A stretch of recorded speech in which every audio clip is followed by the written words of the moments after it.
వేలాల మల్లికార్జున స్వామి temple ఉంటుంది ఇక్కడ.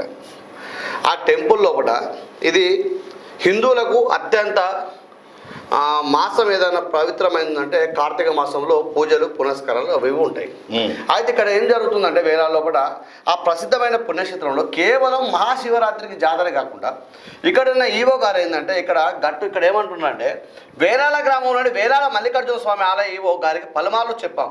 ప్రతి సోమవారం ఆలయం వద్ద వేలాల గ్రామ భజన భక్తులు భజన కార్యక్రమం చేస్తున్నట్టుగా భజన భక్తులను అవమానిస్తున్న ఈవో గారు గుట్ట మీద శ్రీ గట్టుమల్లన స్వామి ప్రతిష్ట కార్యక్రమాసంలో చేద్దామన్నారట. ఏమనంటే గుట్ట మీద శ్రీ గట్టుమల్లన స్వామి ప్రతిష్ట కార్తీక మాసంలో చేద్దామన్నారట.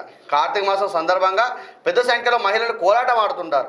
దీపావళికి ప్రతి సంవత్సరం బాక్సులు తీసుకుంటా అన్నారు. గుడికి సంబంధించిన జాతర ఏర్పాటు విషయంలో గ్రామ పెద్దలతో చర్చించకుండా తన ఇష్టానుసారంగా వ్యవహరిస్తున్నారు.